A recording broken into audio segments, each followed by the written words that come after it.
We're here now with William Daroff, the CEO of the Conference of Presidents of Major American Jewish Organizations. You and the collective mission of the 50 different member groups are here for the annual Conference of Presidents mission, which is a big event, diplomatic event here in the state of Israel, an exciting time for all those Anglo speakers to really meet up with the American Jewish community leaders. You guys get incredible access to top leadership in Israel, including the Prime Minister, the President, Defense Minister, Foreign Minister, many others.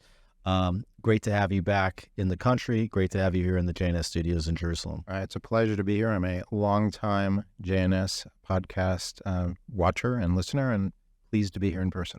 Thanks. You were here on October 7th.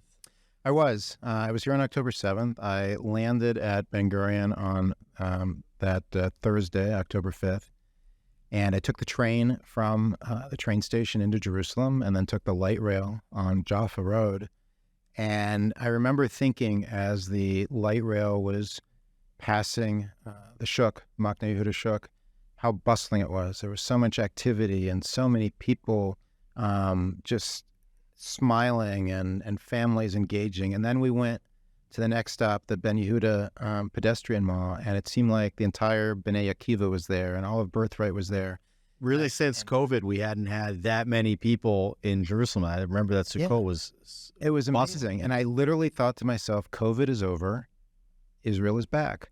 Right. And the energy was just, I was smiling my whole jet-lagged way on the light rail. And I was staying with friends in the old city of Jerusalem, in the Rova. And that on Shabbat evening, on October 6th, at the Kotel, celebrating Simchat Torah, with dozens of Torahs, with dozens of Minyamin. It was so amazingly meaningful and spiritual and fulfilling as a Zionist, as a Jew. And taking that celebratory energy and joy into Shabbat was amazing. And then to wake up 7 o'clock in the morning on the morning of October 7th with the sirens blasting. As someone who lives in Jerusalem, you know that it's relatively rare to hear the alarms here. It's far away from Gaza, and generally they don't want to target Jerusalem because there's so many Arabs here, arguably, to the extent they care about Arab lives. So it was unique. And then it happened a couple more times, and then the news started trickling in. And it was devastating. It was just feeling in real time, hearing about what was happening. And then I stayed in this house in the old city until Tuesday. Didn't leave at all. Things were a little tense in the old city. Things are tense in the old city to begin with, just because of the proximity we have to our cousins.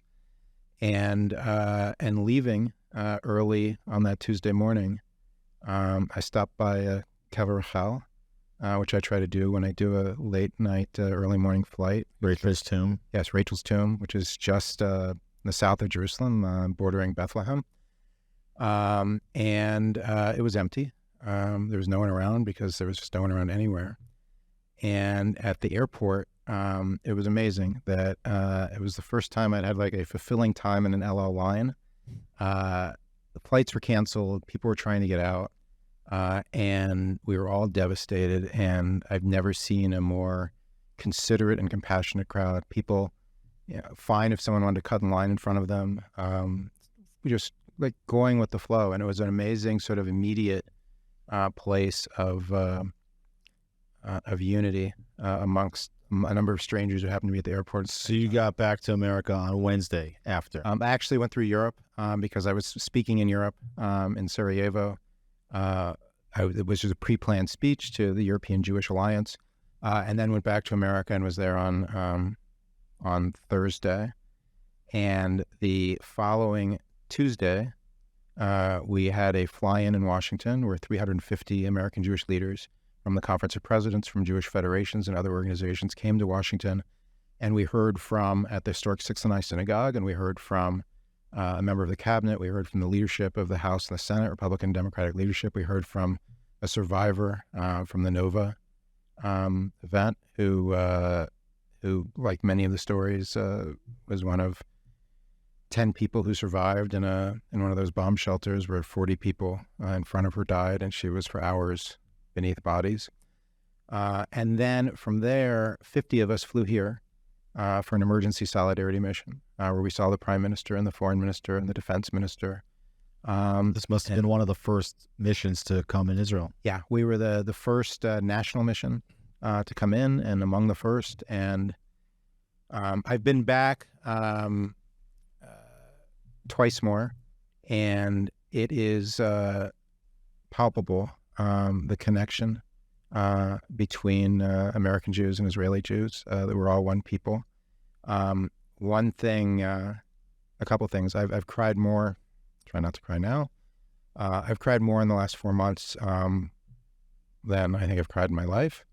But I've also given more hugs in the last 4 months than I've ever given. And hugging Israelis, survivors, family members of hostages, family members of the fallen, soldiers, families of soldiers, has been incredibly fulfilling to hug and emote on behalf of American Jewry with our brothers and sisters here. But just as fulfilling and just as meaningfully, and maybe more so, has been the response of Israelis to us. And I feel like I'm here to comfort, and then the comfort that comes back, the real appreciation is amazing. It's we're here to comfort, but in turn we get comforted. That the isolation that we all feel as Jews, while the rest of the world mostly ignores or minimizes or rationalizes a Jewish death toll, the recognition that we're here for each other, and the real appreciation that we get back is amazing and sustaining. Now, October 7th was a major shock, of course, in Israel, but then it was a double shock for Israelis looking around the world and seeing that there were rallies taking place in support of Palestinians, in support even of Hamas, in major cities across the globe, in London, in Paris, in New York, Los Angeles, even Washington, D.C. And then you, together with the federations, organized what I think was the largest pro-Israel rally in history. Over 300,000 people showing up on Capitol Hill to support Israel, which gave a tremendous amount of strength and the sense that Israel is not so isolated. Israel isn't alone. There is a major Jewish community in the United States that stands with Israel. Tell me what went into that rally and what's come out of it since. You described it quite well. We were, the rally was on November 14th, and we were besieged as a people. We had this double punch in the gut of the punch from seeing the barbarity of the attack here and the suffering of our people in Israel. And then back home, our erstwhile allies, the people we counted on as friends, were not there for us. The progressive community in particular, again, minimized, rationalized, ignored the plight of our people. And, as you mentioned, there are these pro-Hamas rallies that really, if you look at them and see them, and I've been very close to them, the people are dressed, they have a mask on, they're wearing a keffiyeh. Sometimes they're wearing the green headbands of the Hamas terrorists. They're chanting genocidal chants. From the river to the sea. From the river to the sea, global intifada today. They have signs that are despicable. Star of David in a trash can is sort of the most polite of them. And they're angry, really angry. And I've been, as I said, near them in New York, and it's frightening. And it feels like they're one wisp of wind away from becoming a pogrom, that the wrong person, the wrong attitude, the wrong people in the wrong place at the wrong time, and they could clearly... We saw somebody in Los Angeles died. We did see someone in Los Angeles die, absolutely. And there's a legal defense fund that CARE is raising money for that accused murderer, which is outrageous. We see on college campuses the same sort of level of Jewish insecurity. So we recognize, the Conference of Presidents, along with the Jewish Federations of North America, my colleague, JFNA CEO Eric Fingerhut, I need to speak out. I need to engage. I need to give the American Jewish community a lift up and a feeling that just as the hugs that we were giving and getting were so fulfilling to us, to have the American Jewish community stand up and give itself a hug, to give a hug via video to our brothers and sisters here in Israel, and to see that we're not as isolated as we thought, as it felt, to show America, to show the president, to show Congress that America is not these groups of would-be pro-Hamas supporters who are out there, but that America stands with Israel, and America stands with the hostages, and America stands against anti-Semitism. And you said it was the largest pro-Israel event in history. It's, I think, probably the largest Jewish event ever in the United States. I used to say it was the largest gathering of Jews since Har Sinai in one place, but apparently there have been some funerals that have been bigger here of some pretty... Sure. What was the feedback like, from policymakers? Amazingly positive. We had dozens of members of Congress and senators who were with us, and some of whom famously, Senator Fetterman from Pennsylvania, as he was making his name. He's been a bit of a surprise. As he was making his name as a surprise hero of the Jewish people, he was front and center and was very much a pop star. We had the leadership of Congress from the House and the Senate speak as well. And it was bipartisan support for Israel, which is where America is. The vast, vast majority of Congress and the Senate are supportive of Israel. And that's what we were trying to express. You might see these fringe elements on the streets or in the squad in the House of Representatives, but that's not where the American people are. That's not where Congress I'm sure you've looked at recent polling and are involved in maybe putting together some of these polls. I mean, tell us where, if you were watching on TV or if you're watching from Israel, it looks like the support for Israel in the United States is sliding. Where is support for Israel in the United States today? Support is firm, particularly firm when you compare support for Israel versus support for Hamas. The place that we have a significant drop in support, but still have a majority support, is among young people and progressives. And that is an issue. It's an issue that we need to deal with and engage with. I think the progressive part is a part of what I talked about with feeling that second punch in the gut, that the Jewish community, as you and JNS know well, has stood shoulder to shoulder with the civil rights community, with the LGBT community, with the feminist community. And when our turn came for help, they were nowhere to be found. Well, I think that I'll just say, I think at JNS, we have pointed out that we thought that the support might not be there, that there were definitely anti-Semitic elements inside some of these movements that was identified from the beginning. You think this is a wake-up call, or do you think that support that you had expected within the progressive communities is recoverable? I think it is I don't think those are mutually exclusive. I think it's absolutely a wake-up call. I think we need to assess and reassess our allies, who we stand with. But I think that doesn't mean that we write off the entire progressive community and say, and we're only going to deal with people to the right of Joe Lieberman.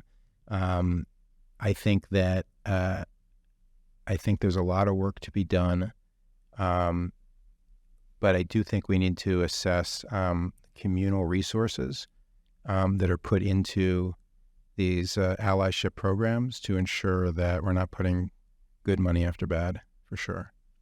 One of the themes that led up in the weeks and even years, I would say, before October 7th was a spirit of divisiveness. So we saw it in Israel. We've had 5 elections in a period of 4 years, which really, I think, tears at the spirit of the country here. And we had also the judicial reforms protests in the summer. And there was talk about civil war. In the United States, we even saw among the American Jewish community, a feeling, even going back for years, Federation came to Israel and they had the theme of their General Assembly was, let's talk. We've got problems. We need to get it all out on the table. And a feeling that the communities were drifting apart, that the blanket support that Israel always experienced from the American Jewish community was fading. And I think one of the biggest wake-up calls of October 7th was that divisiveness leads to empowering our enemies and leaves us vulnerable to attack. We've seen solidarity in Israel since then. You put together, like you said, the largest gathering of American Jews. Tell me about how support for Israel from the American Jewish community may or may not have improved since October 7th. Yeah, I think first off, I'll categorically say that there is nothing good that flows from October 7th, period. If I could have a time machine and go back to October 6th and talk about reasonableness and all the other terms of judicial reform that we've all forgotten because in the scope of things they are secondary at best. So secondary and tertiary compared to where we are post October 7th, I would take that time machine in a Jerusalem minute. That being said, there is a bright light. There's a little bright light flowing from it, and that is a bright light of Jewish solidarity and Jewish unity in America that has not been this strong in my lifetime. I was born in 1968, so I'll take the cutoff of 1967. God, I'm sure things were very unified then. I would have loved to have been here then. But for the last 55 years, the Jewish unity and solidarity in America has never been stronger. Within the Conference of Presidents, our organizations are collaborating together, engaging together, talking together, working in ways that they have not in the past. And a lot of that is because there's so much work to be done. But a lot of that is also because, as we were alluding to, October 7th is focused existentially on who we are as a people, on who we can count on as a people, and our priorities. And I believe that is meaningful. I think it is long-lasting, and it is our task here and there to do what we can as Jewish leaders and individuals to try to harness that unity and to go with it. And I encourage people to not look for to get 100%. Be content with 90%, 80%. And if together as Jews we can walk together, have some disagreements, agree to be disagreeable, agree to disagree, and to be polite while doing so, I think that moves us forward as a people. And we certainly see from the pre-October 6th what happens with divisiveness, the distraction that it causes, the hurt is palpable. Right. I mean, do you think that this is a lesson that's going to be internalized, especially as we get further and further away from October 7th? And you in the conference in particular double down on efforts to try to preserve unity and not let us get back into an October 6th, the divisive reality that we're in? God willing. I think that for sure inertia heads in the other direction towards discord. But God willing, we can harness this and bottle it as long as we can. And it really, I think, comes down to each and every one of us, whether you're an American Jewish leader or you're an Israeli political leader, to take a step back, think about how bad things were on October 6th, how much worse they were on October 7th, and use this as a vehicle to continue to keep us close as a people. Now, a big role of the Conference of Presidents and all of its major member organizations is really to anchor American support for the state of Israel. Maybe you could tell me a little bit about how you would grade American leadership during this crisis. Obviously, within days after the war, Antony Blinken was here, Lloyd Austin, President Biden came himself, gave one of the most pro-Israel speeches in history. They sent over not one but two major aircraft carrier groups, said they had Israel's back, said that they supported Israel's war goals of decapacitating Hamas, removing them from the strip. And yet, as the war progresses, we're starting to see that perhaps American support or the Biden administration's support for Israel is conflicting with their re-election goals. This is an election year in the United States, and we've also started to see statement after statement coming out whereby the U.S. administration is openly criticizing the prime minister of the state of Israel, Hillary Clinton saying he's untrustworthy, needs to go. Reports in Politico, New York Post, Biden saying that Netanyahu is bad effing guy. And you starting and also reports questioning whether Israel's goals in the war, which are to release the hostages and to take Hamas out of power in the Gaza Strip, if those are compatible and achievable goals. So tell me a little bit about what you think is the chatter and what you think is the real support, and how Israel is going, and whether or not Israel can rely on this administration's support moving forward. Sure, Alex. The Conference of Presidents was formed in the 1950s after the Suez Crisis. And as your learned JNS viewers know, the Suez Crisis, basically President Eisenhower went with the Egyptians over the French, the Israelis, and the British, and on a crisis dealing with the Suez Canal. And the Jewish leadership at the time went to John Foster Dulles, who was Eisenhower's Secretary of State, for whom our airport in Washington is named, and said, what happened? Why did you go the wrong direction here? And Secretary Dulles said the problem was we had 12 Jewish organizations coming to us saying this is what the Jews think. Get yourselves together, form one organization to be the voice of American Jewry. And so the next year, the Conference of Presidents was formed. And so that role is one that we have been designated for and destined for, to be in a place where today, in a similar situation where there is a crisis, and the American government's role here is incredibly important, that the conference plays a key role in ensuring that there is a level of communication between the two governments, there's a level of communication between the American Jewish community and the U.S. government, and that we're engaged. So American Jewish leadership are deeply engaged in the bilateral relationship between the two countries, between the United States and Israel. And I would say that the way you started the question is exactly right, that the fundamentals of the relationship, the military to military, the intelligence to intelligence, have never been as strong as they are today. President Biden coming here while it was an active war zone is unprecedented, an American president coming to Israel during the war. That speech which you mentioned, I tell you that still there are probably dozens of people since that speech who have come up to me to tell me how moved they were by President Biden's speech.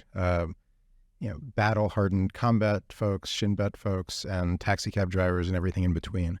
That support, when Israel was feeling so isolated, I think was miraculous, and something that speaks to how President Biden feels in his kishka and has deep in his soul support for the people of Israel and the state of Israel.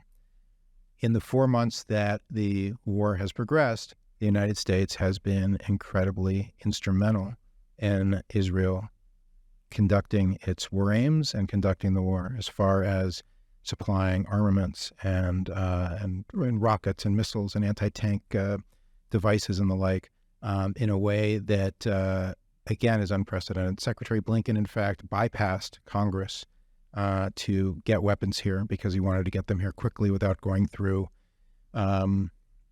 potential delays in Congress. So I think the administration has been very strong and very firm. Secretary Blinken has been here, I think, 7 times, if you include the trip when he was here with the president. The National Security Advisor has been here a handful of times as well. The issue is that as the war goes on, there's a great deal of pressure on the president, the political pressure that you mentioned. But beyond that, we've talked about how there are real concerns in progressive circles. Progressives are not where they should be as it relates to support for Israel. And, well, guess who makes up an administration in the Democratic Party?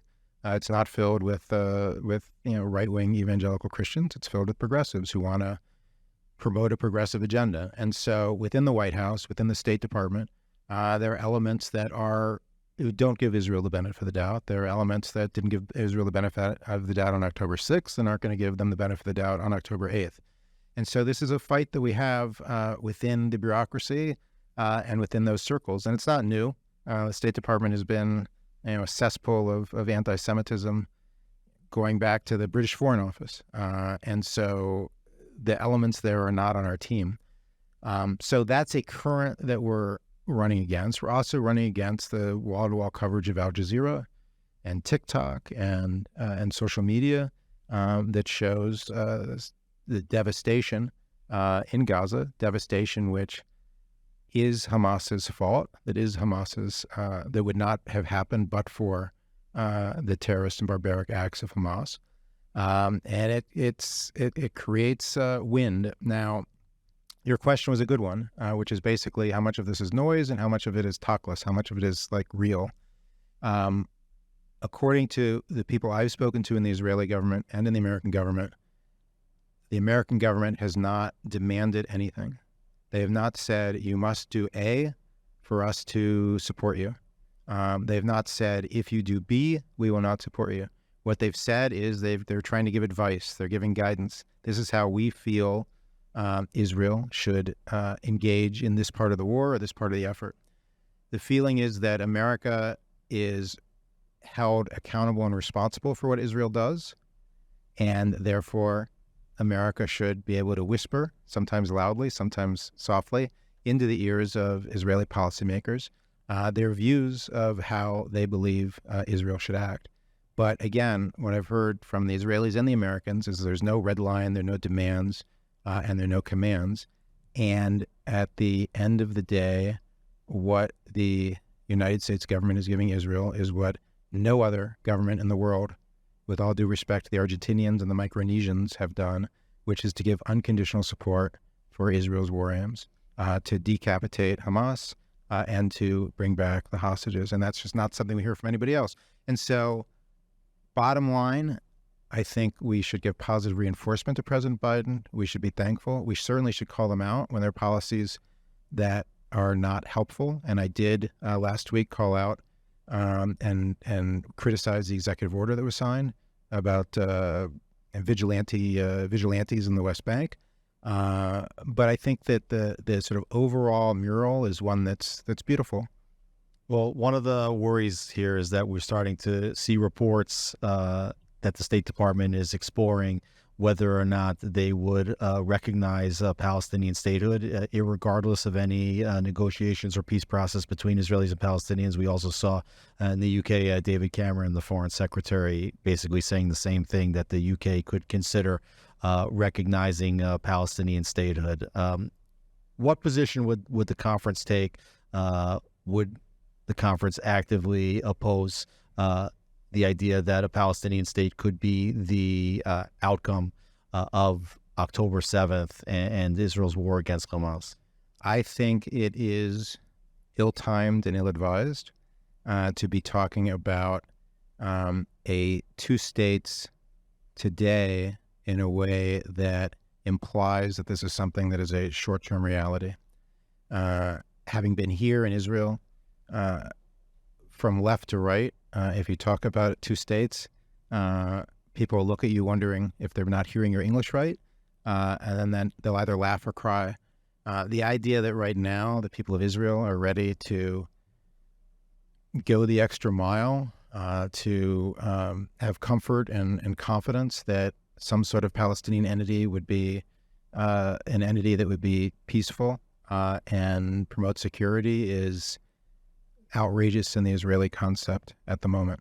Similarly, if you look at the polling data from Palestinians in the West Bank and from Palestinians in Gaza, they are overwhelmingly supportive of October 7th.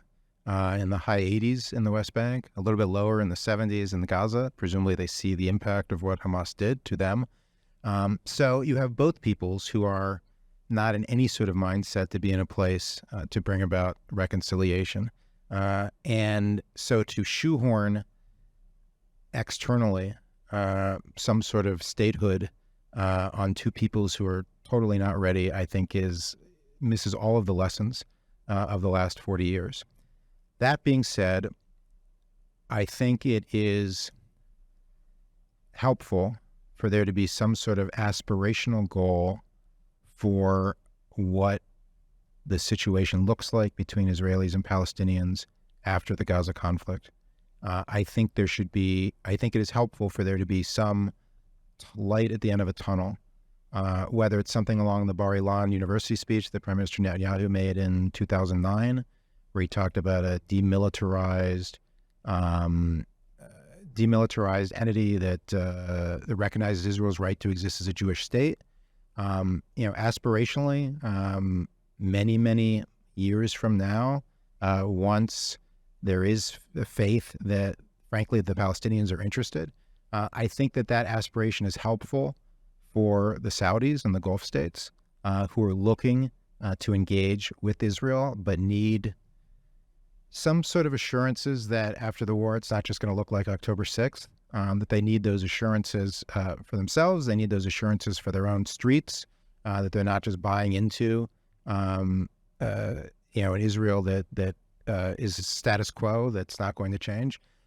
So I understand and I appreciate having some sort of aspirational vision, but the idea of it being near term, of it being a state with a capital S, of it happening in the near term, I think is just totally out of tune and out of touch with the reality here. Over the years, the conference has traveled extensively inside the Gulf states, across the Middle East, North Africa. You've spoken to heads of state and top representatives from all of these countries, including the Abraham Accords countries and others. What do they tell you about their view of the Palestinian people? I don't want to betray confidences or brush with too wide a brush, but I will tell you that generally there is great frustration with the Palestinian so-called leadership. We often hear here that they never miss an opportunity, the Palestinian leadership, and that's something you hear a lot in Gulf states. There is I think there is real concern for the well-being of their fellow Muslims, but a lot of disdain and disappointment with their leadership. And so I think that setting up the Abraham Accords framework of outside in, where the relationships between Israel and the non-Palestinian neighbors growing and flourishing, and then helping to inform and move the relationship with the Palestinians, is a model that's smart. And it's obviously one that Hamas saw. President Biden says he can't say for certain, but he knows that things were very close with the Saudis, and that's why Hamas launched this attack on October 7th. I still think that's an answer that is removed from the 75 years of corruption and lies and deceit and misrepresentation of Palestinian leadership. The conference is here once again. Tell me a little bit about the itinerary and what you hope to accomplish this week here in Jerusalem. So this is our 49th annual mission. We've been here 49 times. We skipped 1 year for COVID, but other than that, 49 years in a row. We will, as what we usually do and what we've done for years, is spend probably 2/3 of our time in a hotel banquet room listening to politicians and elected officials and analysts and prominent journalists and the like, and be sort of very wonky and indoors. My view, though, after October 7th is that this is less about the politicians and the analysts, and with all due respect, the prominent journalists, and more about the people of Israel and engaging with them. So we are starting off going to Hadassah Hospital to be with soldiers who've been injured and with survivors who are in rehabilitation. We come back and hear from General Gantz and hear from a media panel, and then we hear from Prime Minister Netanyahu. We have an event, our annual dinner, where we hear from Prime Minister Netanyahu, as well as Ambassador Jacob Lew, the U.S. ambassador, and the mayor of Jerusalem. We go on the next day to the south, and we're going to Nir Oz, the kibbutz that was devastated that I visited last year. The kibbutz that the Bibas family, among many others, lived. And we are going to Raim, both the army base and the kibbutz, which is adjacent to the Nova Music Festival. And we'll go to the new Nova Music Festival grounds with survivors of the Nova, as well as a producer who put it on. And then we end that day, and there's a lot we can talk about. We end that day with a barbecue with soldiers, where we're cooking for soldiers, and we'll dance with soldiers and sing with soldiers to really show them the appreciation that we in America have for them, that they're putting their lives on the line for Israel, for the Jewish people, and to be able to try to share just a tidbit of our incredible appreciation and love for them will be a real highlight. There's more. We're going to hear from Lapid and Gallant and the IDF spokesperson, and some generals who were involved in the prosecution of the war and looking at the North. We're going to be with President Herzog. He's hosting us at his residence. We're going to the Ministry of Foreign Affairs, and we'll be with the Minister of Foreign Affairs. And we're also, there's a focus on the sexual violence and the sexual terrorism that occurred on October 7th, something that, again, the world community minimizes and rationalizes. Believe women unless they're Jewish, believe women unless they're Israeli. And it's just been devastating. The denialism of it it's just been shocking. So we're going to hear from a survivor. We're going to hear from IDF policewoman Israeli policewoman who was there on the ground and is conducting the investigation, as well as others who are sort of front and center in this.